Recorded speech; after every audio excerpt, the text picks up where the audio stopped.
जीवन में हर कोई प्रसन्न रहना चाहता है। परेशान रहने वाले लोगों के साथ कोई रहना नहीं चाहता है। कई लोग बहुत ही खुश रहते हैं। उनकी आदतों और मानसिकता को जानने में हम अपना बहुत समय व्यर्थ करते हैं। हम अपने दिन भर में ऐसी कई गलतियां करते हैं जिनके कारण हमारी खुशियां नष्ट हो जाती हैं।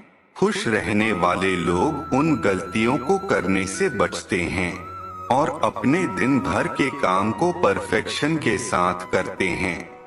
भगवान कृष्ण ने कुरुक्षेत्र की भूमि पर अर्जुन को कर्म और धर्म का पाठ पढ़ाया था।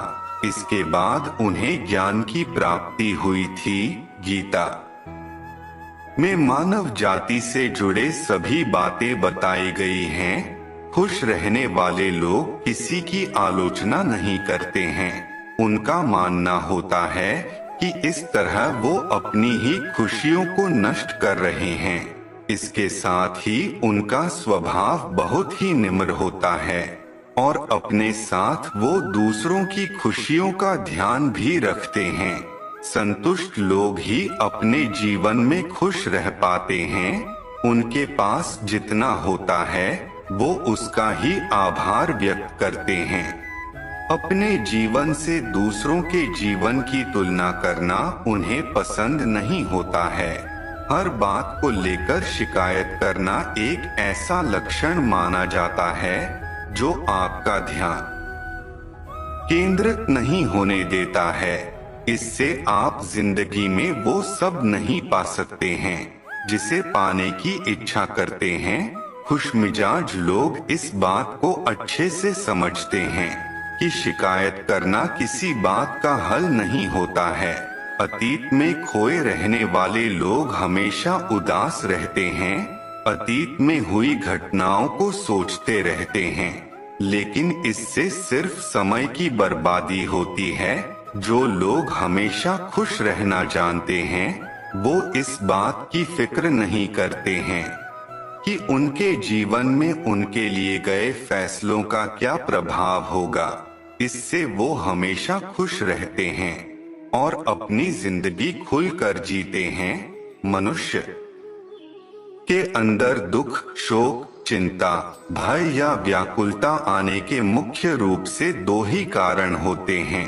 पहला, प्रिय या इच्छित वस्तु, परिस्थिति या व्यक्ति का वियोग हो जाना, और दूसरा, अप्रिय या अनिष्ट वस्तु, परिस्थिति का संयोग या प्राप्ति का हो जाना। इन दोनों परिस्थितियों में कुछ व्यक्ति बहुत अधिक दुखी या व्याकुल हो जाते हैं और मानसिक तनाव के कारण बीमार हो जाते हैं, परंतु कुछ व्यक्ति विपरीत या प्रतिकूल परिस्थिति में कम प्रभावित होते हैं या उससे जल्दी बाहर निकलकर अपने दैनिक क्रियाकलापों में व्यस्त हो जाते हैं। वे जानते हैं कि अनुकूल प्रतिकूल परिस्थितियां तो सभी के जीवन में आती जाती रहती हैं। हमेशा एक सी ही स्थिति नहीं रहती, क्योंकि प्रकृति में भी लगातार परिवर्तन होता रहता है। इन दोनों प्रकार के व्यक्तियों के अलावा कुछ लोग ऐसे भी होते हैं जो काल्पनिक स्थिति का विचार करते रहने के कारण भयभीत या व्याकुल रहते हैं। जैसे कहीं मुझे कोविड या दूसरी कोई बड़ी बीमारी न हो जाए, उस समय मेरा या मेरे परिवार का क्या होगा, या यदि उनके परिवार का कोई व्यक्ति गाड़ी से घर से बाहर गया है तब वे यह सोचकर व्याकुल होते रहते हैं कि कहीं रास्ते में कुछ हो न जाए। कुंडली में शनि की ऐसी स्थिति हमेशा देती है। भगवान ने गीता में कहा है कि जिस मनुष्य के व्यवहार या क्रियाकलापों से दूसरे मनुष्य उद्विग्न या व्याकुल नहीं होते, या वह स्वयं भी दूसरे मनुष्यों से उद्विग्न नहीं होता, जो सुख दुख या ईर्ष्या, भय और उद्विग्नता से रहित है, वह मनुष्य मुझे प्रिय है। इस श्लोक में भगवान ने 3 बार उद्वेग के विषय में कहा है। अन्य शास्त्रों में भी 3 प्रकार के ताप या दुख का जिक्र आता है। गीता में आता है, दुखों की प्राप्ति होने पर जिसके मन में उद्वेग नहीं होता, सुखों की प्राप्ति में जो सर्वथा इच्छारहित है, जिसके राग, भय और क्रोध नष्ट हो गए हैं, ऐसा व्यक्ति स्थिर बुद्धि कहा जाता है। इसलिए स्थिर बुद्धि वाला मनुष्य उपरोक्त तीनों प्रकार की परिस्थिति आने पर भी बहुत व्याकुल नहीं होता, उसमें कोई बहुत बड़ी हलचल नहीं होती, वह शांत रहता है। तब वह अपना कार्य और भी विचार पूर्वक सावधानी के साथ करते हुए उस प्रतिकूल परिस्थिति से बहुत शीघ्र ही बाहर निकल जाता है। यदि हमें अपना कार्य पूरा करने के बाद इच्छानुसार परिणाम प्राप्त नहीं हुआ, तब हमें व्याकुल होने के स्थान पर उस पर भली भांति विचार करना चाहिए कि कहां पर हमसे कमी रह गई, उस पर ध्यान रखते हुए भविष्य में फिर प्रयास कर सकते हैं। इसी प्रकार हमारे प्रति दूसरों का व्यवहार या उनकी क्रियाओं पर हमारा वश नहीं है, तब हम उनसे अपने मन को क्यों व्याकुल करते हुए अपने स्वास्थ्य पर प्रतिकूल प्रभाव डालते हैं। इसके अतिरिक्त मन में आने वाले काल्पनिक विचारों से भी अपने मन को व्याकुल नहीं करना चाहिए। जो हो चुका है उससे सीख या ज्ञान लेकर भविष्य के प्रति सावधान हो सकते हैं। वर्तमान में किए जाने वाले कर्मों को पूरे शांत मन से परिस्थिति के अनुरूप खुशी खुशी करने का प्रयास करना चाहिए, इसी में हमारा कल्याण है। इसके अतिरिक्त दूसरों की उन्नति होने पर हमें उनसे ईर्ष्या का भाव रखकर अपने मन को मलिन या व्याकुल नहीं करना चाहिए। जितना हमारा मन शांत रहेगा, उतनी ही प्रसन्नता हम प्राप्त करेंगे। स्वस्थ जीवन के लिए शांत और प्रसन्न रहना आवश्यक भी है। संसार एक भ्रम है, मिथ्या है। ज्ञान से इस भ्रम और मिथ्या को दूर किया जा सकता है।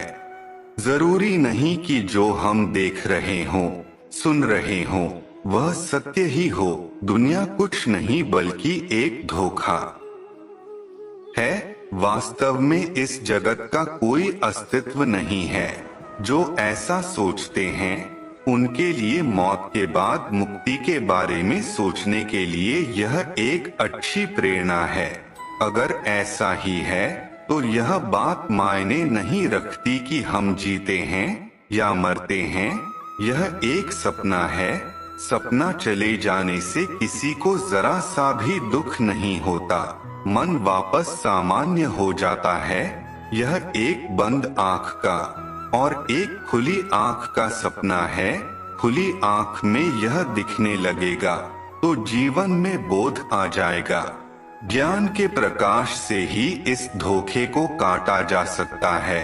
कहा जाता है कि एक संत गंगा के किनारे आश्रम में रहकर शिष्यों को पढ़ाते थे।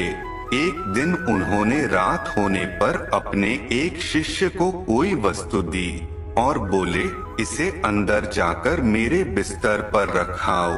शिष्य वस्तु लेकर वापस आया और डरते हुए बोला, गुरुदेव, बिस्तर पर तो सांप बैठा है। संत ने कहा, तुम दोबारा अंदर जाओ, प्रभु के नाम का जाप करना, सांप भाग जाएगा। शिष्य फिर अंदर गया, लेकिन उसने देखा कि सांप वहीं है। वह फिर डरकर वापस आ गया। अब गुरुजी ने कहा कि इस बार तुम दीपक हाथ में लेकर अंदर जाओ। शिष्य दीपक लेकर अंदर पहुंचा तो दीपक की रोशनी में उसने देखा कि जिसे वह सांप समझ रहा था, वह तो वास्तव में एक रस्सी है। अंधकार के कारण वह उसे सांप की तरह दिखाई दे रहा था। गुरुदेव को जब उसने रस्सी होने की बात बताई तो वह बोले, वत्स, संसार गहन मिथ्या का जाल है। ज्ञान के प्रकाश से ही इसे काटा जा सकता है। अज्ञानतावश ही हम बहुत से भ्रम पाल लेते हैं। उन्हें दूर करने के लिए हमेशा ज्ञान का सहारा लेना चाहिए। संसार के सारे सुखों के लिए हम दिन रात एक करते रहते हैं, उसके बाद भी हमें सुख की प्राप्ति नहीं होती है।